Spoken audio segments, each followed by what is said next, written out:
Finally, the end of the pandemic is in sight, but the uncertainty about what comes next and who will benefit has thrown the market out of whack. You can be sure Ray Dalio sees through the chaos. Over nearly 5 decades, the hedge fund billionaire and investing legend has built an iconic set of principles for how to thrive in the market and in life. He made his first stock pick at age 12 and at 26 launched Bridgewater Associates. Now it's the biggest hedge fund in the world with about $150 billion in assets under management. On this episode of Influencers, Ray joins me to talk about what the COVID-19 stimulus will do to the stock market, whether the government could outlaw Bitcoin, and what worries him about a wealth tax.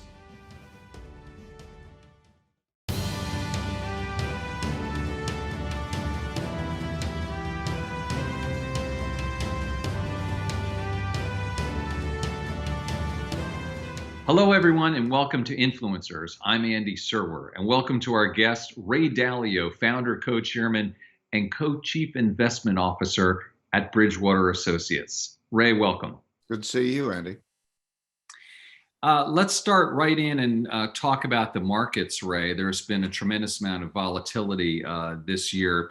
Why is that happening, and how do you expect things to pan out?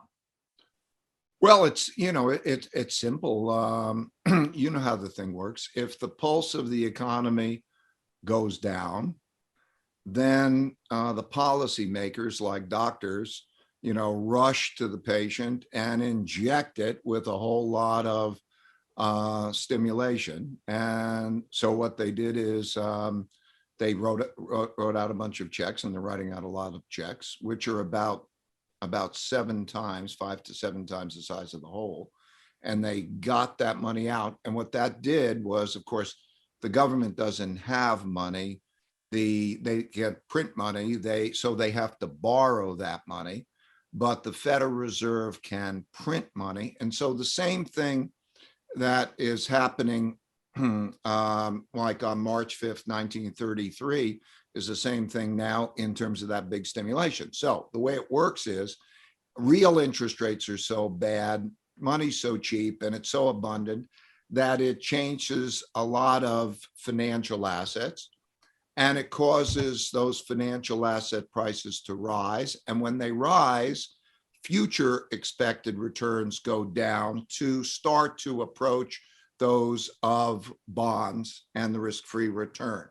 And so that's what we've gone through. So you see it domestically, you see it also in the currency, in the dollar, you see it in other assets, gold, Bitcoin, and so on. So the world has got a lot of liquidity. And now we're in a spot where we're going to have the supply-demand question. The big question is the supply-demand question, because we're going to have to sell a lot of debt. And I don't know if you want me to go into that, but we're going to have to sell a lot of debt. And then the question is how that goes. Will the demand be there, or will the Fed have to monetize more? That's the dynamic. Yeah, I do want to get into that debt question. But first of all, I want to go back to stimulus, which maybe is before that. And am I to understand then that you think there's too much stimulus coming from Washington at this point, Ray? It depends, like you say, too much for what? Too much for the supply demand? Mm-hmm. Yes, probably. Okay, we'll get into that. Too much because like fast, a lot of people needed to get a lot of money. Okay, if you look at the needs and a lot of things like, okay, err on the side of too much. There was, we have a big wealth gap. We have a big opportunity gap. We have big gaps that are issues. We see it here. I work, my wife, particularly in the state of Connecticut, works with disengaged and disconnected students, high school students in poor neighborhoods and so on. And you see their conditions and what the budgets are. There are a lot of needs. So I'm not saying the needs are not there. I'm saying just the way the machine works, the reality of it is You're making this big supply demand move, but that it's not like it doesn't have risks and costs associated with it. So from the market's point of view, it's a real big deal. Yeah. So does that mean you sort of flood the zone to mitigate and obviate these sort of social problems, and sort of by definition you're going to overshoot, and then we have to deal with those consequences? Yeah, because like debt, at the end of the day, it's going to be one way or another. It's either going to be when somebody borrows, and you're using that debt, is that going to produce productivity so that in hard money terms that money can be paid back in a way where, okay, it paid off in a productivity increasing way? Or is that not going to be paid off? And somebody's always going to pay, but it's going to be the bondholder, it's going to be the cash holder who is going to pay if that doesn't come back with real productivity. And right now, it was an emergency situation with COVID mixed with a political situation to disperse a lot of money. And that's what we have. But it's not ending there, because that's the new policy. So can I infer then that you're suggesting we're going to have an inflationary period ahead because of this, what you just outlined? There are two types of inflation. Okay. Let me just clarify. There's supply demand inflation, like if demand is pressing up against capacity to produce things, and maybe that's labor, maybe that's capacity constraints and so on and so forth, prices rise because of that. And then there's monetary inflation. And monetary inflation is because the currency and the value of money goes down. And so you can see, like in the 1970s, stagflation. You could see inflation is not coming from the first of those types of inflation. It is coming from the second of those types of inflation. And the way that would occur is because people don't want to own bonds. To me, it's pretty crazy to want to own cash or bonds. Okay, we can get into why that is. But if you have that movement out of like that type of financial assets to other assets, which we are seeing, then that has the effect first of causing financial inflation. In other words, an investor shifts it to another investment and they go up in value. And then that wealth effect has an effect on those items that those people who acquire the money want to spend on. So maybe it's on penthouses, or maybe it's on something else, but it depends how that's spent. I'm more worried about the monetary inflation, which would look something like a currency defense. It means that what happens is, as money, let's say people don't like bonds, and then they start to sell bonds, and bonds then go down in value because they have a capital loss, and they don't offer anything in interest rates, negative real interest rates, and so on. They don't like that. Then the Federal Reserve or other central banks are faced with the choice of either rates rise, and that is bad for financial asset prices and it's bad for the economy, or they make the purchases. They make money and they make the purchases of that. And that then produces more of a monetary inflation. So it's the second that I'm more concerned with. But the supply demand of debt will be, I think, the big driving influence. And I want to emphasize this, because so many people say, okay, well, they look at this stock or they look at this. But what you saw was the V bottom in all markets and so on. And that was due to debt and money dynamic happening. So that's the biggest dynamic to pay attention to. So wait, that V bottom, do you mean a year ago? Yeah, that's what I'm saying. You could I think it was April 8th or 9th. Mm-hmm. The exact same action was taken basically almost as happened on August 15th, 1971, which was also the exact same action which was taken on March 5th, 1933. In other words, the big jolt, the separation in terms of that value of money, that dynamic. And that is the new paradigm. And so what does that mean? So on the one hand, you're seeing this rotation in equities from growth stocks to cyclicals. Number one, is that going to continue? And then number two, the 10 years up, 100 basis points this year. Is that going to continue? Well, what's happened is that a lot of, like these cycles go, a lot of new ideas, new technologies, new things come along, and they make fabulous revolutions, and they grow things, and that's great. But there's a tendency of investors to extrapolate the past and get and not pay too much attention to price. And when that happens, you start to emerge as somewhat of a bubble. By our measures, the bubble is not as what it was in 2000 and not what it was in 1929, but it's kind of like halfway there if I look at the types of qualities. In other words, and so what that means from a value point of view, if you're calculating, what can I realistically expect?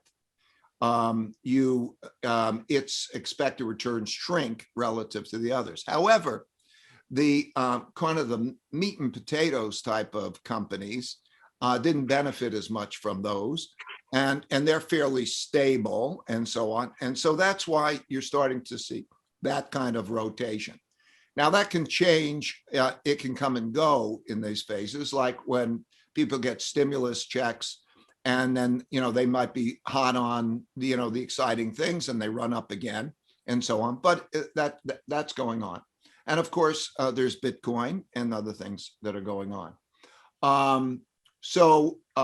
However, the big thing is plenty of liquidity and ridiculously low interest rates. Now, you ask about the 1.6%.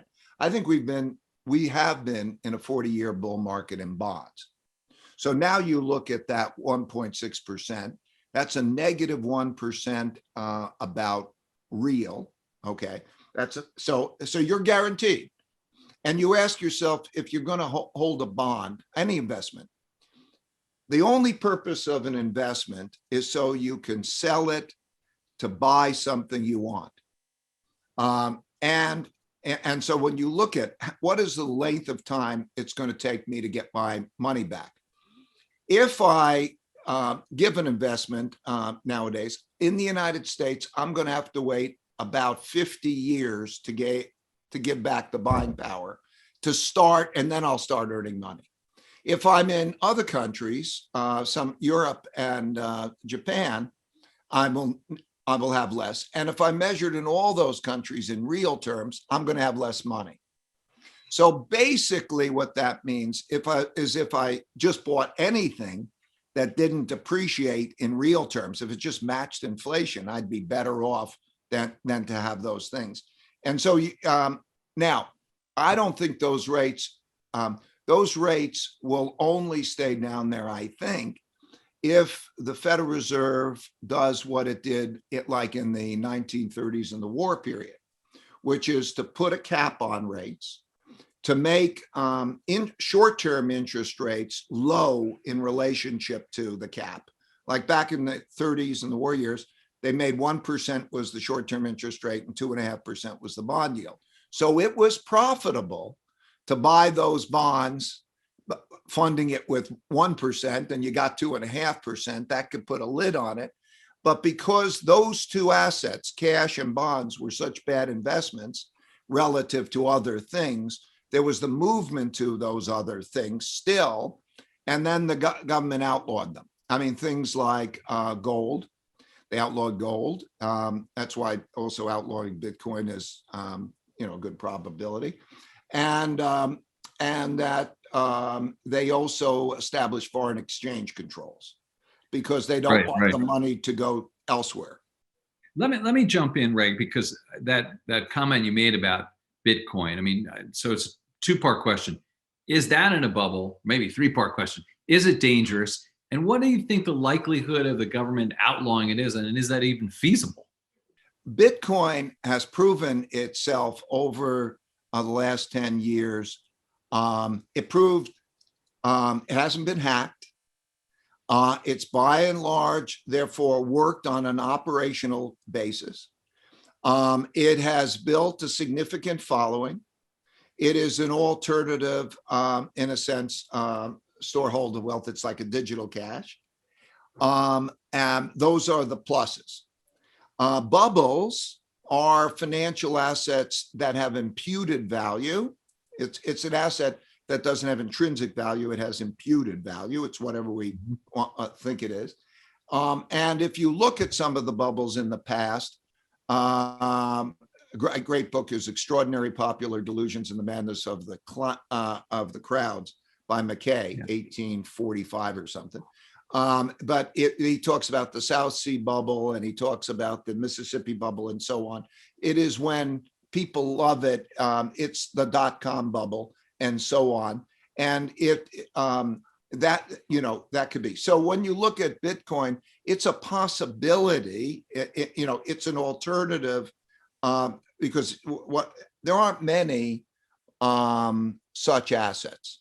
There are not so many assets that might have intrinsic value that can't be messed around. As far as the government allowing it, the history was, banks always used to exist. And then with the Bank of England, they decided that it was in their interest to have a monopoly on banking at a country. And so what we did is every country treasures its monopoly on controlling the supply and demand. They don't want other monies to be operating or competing because things can get out of control.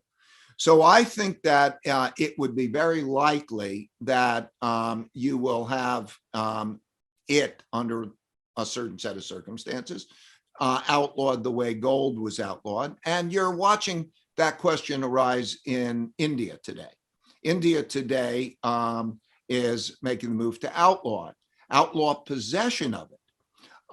Okay, so we have to see what that means. Now, can they do it? Now we get into the particulars. My understanding from people who are sort of in government surveillance and go on is, yes, they can understand, they can track it, they can know who's dealing with it. I don't know, I'm not an expert on that. But there's a whole way, is it private wallets? Is it not private wallets? How do you do this, and the other thing? I would suspect it would be very hard to hold up against that kind of action. So that's what it looks like to me. Right. What do you make of, how do you assess so far the Biden administration, the president, and in particular, Janet Yellen? Well, I'd say politically, it's a reality that there are two political parties. In both cases, that there are rather extreme elements to that. We can call it capitalist and socialist, or we can call whatever we want to call it, but there's a range. And there is not much in the middle. It's difficult to be in the middle because they have to align with either of those.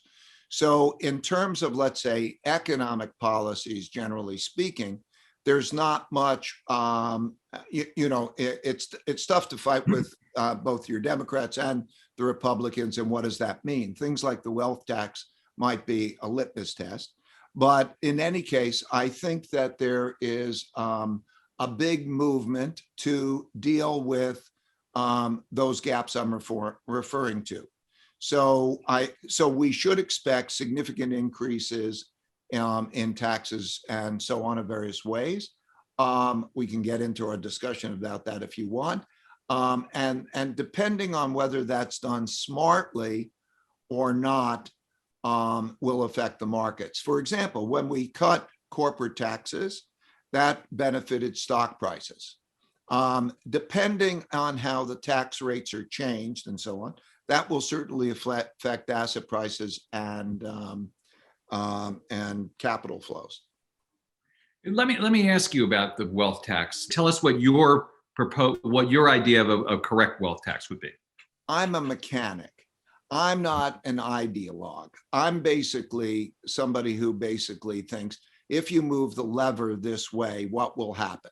That's Right. basically it. Yeah. What I did was do a study of all the cases of wealth taxes in different countries that I've have existed, and look what happened at those. And I passed that along. I didn't comment on that, but there are facts, which is like I looked at 33 cases, and in none of those cases did they have were they sustained and raising a significant amount of money.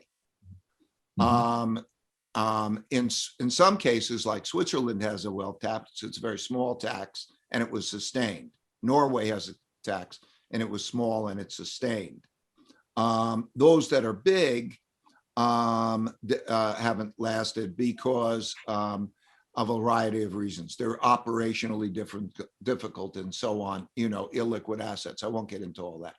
But there are different types of ways of taxing wealth. And so you'll see, I think you'll see the easier ways to tax wealth become more popular, such as stepped up basis. In other words, nowadays, when you die, you get if your assets appreciated, you don't have to pay the capital gains tax on that and the inheritance tax.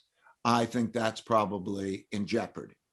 And I think that you'll find different other types, property taxes, other things, they may come about. But that's my thought on the wealth taxes in general. They also have the big risk is this an environment that's hospitable for capitalism and capitalists? That affects capital flows a lot. And it's not just affecting American capital flows. Americans think it's just Americans. No. Foreigners own way more bonds, American bonds, than Americans own. So just the whole notion of where to go, where it's safe market for capitalism and capitalists has an effect on capital flows. So those are the mechanics. Speaking of foreign investors, Ray, what is your take on our relationship with China right now, and how do you perceive it moving forward? Well, every empire rises and declines. For those who are interested, I studied this. I needed to study for reserve currency, so I studied this going back 500 years, and it's on LinkedIn. It's called The Changing World Order. You could see the patterns, and you could see what's happening.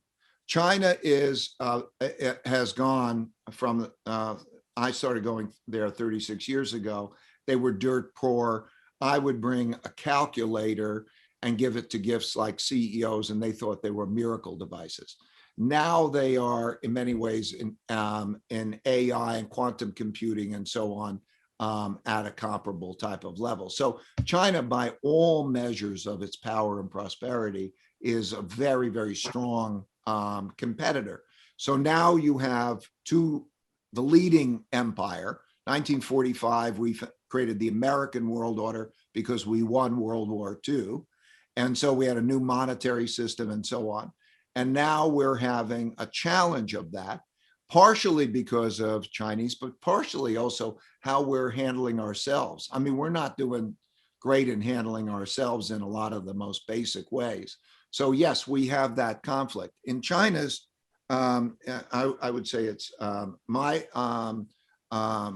had a lot of contact there over decades, and I really believe it's an evolutionary process. There are certain things from the Chinese perspective. They would believe if you can't suppress or compress me, that would be their view, that the United States is trying to do that. I suspect there will be tensions. And the question is whether, one side becomes too confrontational to let evolution take its course. But it's true that evolution is more on China's side than our side, although it really depends whether we can get our basics right. And our basics are things like broad-based public education, the quality of education, civility of the people. Do people work together in a civilized way, or are they at each other's throats? And, innovation and, those things. So China is a very exciting place. If you spend time there and you see what's going on with entrepreneurship, the creation of new businesses, new investment in things, and there's an energy, and it's quite something. Let me ask you a couple of questions about Bridgewater and about you, Ray. First of all, Bridgewater, it was a bit of a choppy year last year for the firm. How are things shaping up this year? How's David McCormick treating you? Oh, David's a star. So yeah, you're referring to this transition, which is, I think, the most beautiful thing. It's not easy to start off and make a founder-owned company, let's say, founder company, to then be able to transition and to be sort of a mentor and CIO, but and to let the talent rise. And I'm very, very, very lucky to have Dave McCormick in that role. And we have a team. The investors, Bob Prince has been with me, I think it's been 34 years, something like that. Greg Jensen's been with me for 26, 20, I don't know, a lot of, decades. We will fight like hell, but we're together and so on. And so I'm at 71. And the most beautiful thing for me is to complete that arc. And, that's what we're doing. We're doing it together. So it's doing great, and we're learning. But you're right. The second quarter, the pandemic caught us. We, in prior years, we never had, I don't know how many years we had no losses. And again, there's an alpha fund and a beta fund. But anyway, and in the first half, but for the most part, that all rebounded, and we learned a lot.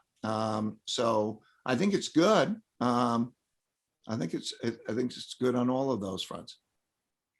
What about some of the thinking that you're now famous for, Ray? Meditation, radical transparency, your principles.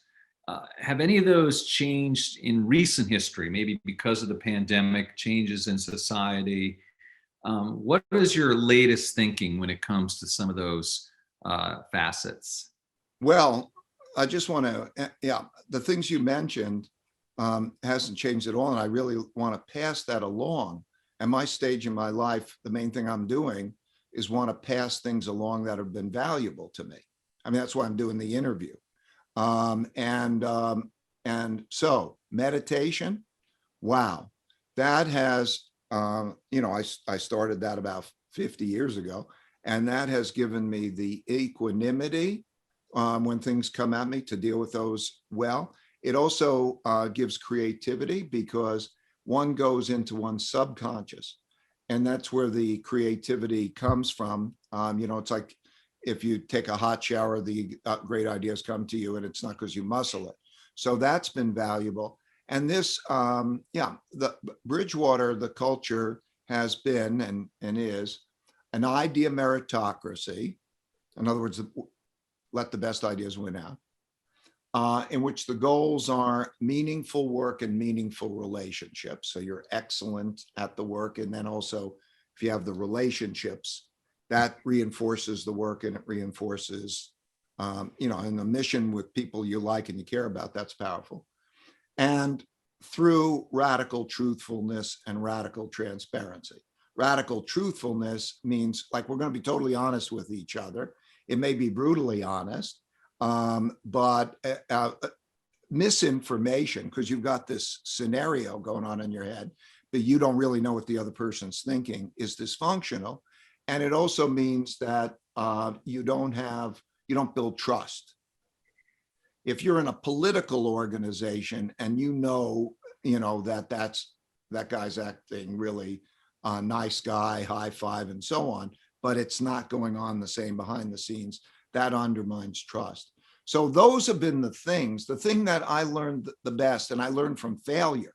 I learned from my failure. 1982, I expected a big debt crisis that was going to cause problems. That was the bottom in the stock market. I couldn't have been more wrong. And that gave me the humility to realize that what I think in my head, or what any one individual thinks in their head, might be wrong. And the markets help you understand that. And so the idea of having others stress test each other with that radical truthfulness and that strategical transparency raises the ability. So I'd say whatever Bridgewater's success has been, it's been because of that way of operating. It's a good segue to my final question to you, Ray, and that has to do with your legacy. Would you want to be known as a thought leader or as an investor, or maybe it's both? I don't care what I'm known as. I don't think anybody will actually remember anybody, because think about, like, how many people do you remember from a generation ago? Think about the rock stars, the movie stars, the other famous people. They all disappear. We all disappear. The legacy, the way I view legacy, is what is the gift that you're passing along? And the things that I want to pass along in that are these kind of principles, like how does the machine work? How does reality work? And how does one interact with reality to get what one wants? Those are what I mean by principles. And they don't have to be my principles. We're all on a discovery to try to find out what is reality, how does it work, and how do we interact with it well. And that's what those are the things. So I wrote one book, Principles. I wrote another book, which is Principles for Understanding Big Debt Crises. I'm writing the other ones, which has to do with the changing world order, those principles. And I'm writing these actually like for my grandkids. As well as everybody else. I've got them in mind, like when I'm not around, it can almost deal with anything. When you're thinking about your job or whatever, here's some of the things that might be helpful. But most importantly, you should have your own principles and think about them well. So I pass along those principles, like pain plus reflection equals progress, and so on. Don't get caught up in your own head. Have radical truthfulness and radical transparency. Those are the most important things. Your approach to life, one's approach to life is the most important thing. And when you start to understand that each person has their nature, do you know your nature? And then once you know your nature and you're on a journey to find your click, find the fit that is the thing that allows your nature to flourish and deal with other people when they know their nature. Those are the most important principles, I think. That's what I'm trying to pass along. If it lives on me without ever me being referred to, that'd be great. Okay, Ray Dalio, founder, co-chairman, and co-chief investment officer at Bridgewater Associates. Thank you so much for your time. Thank you, Andy.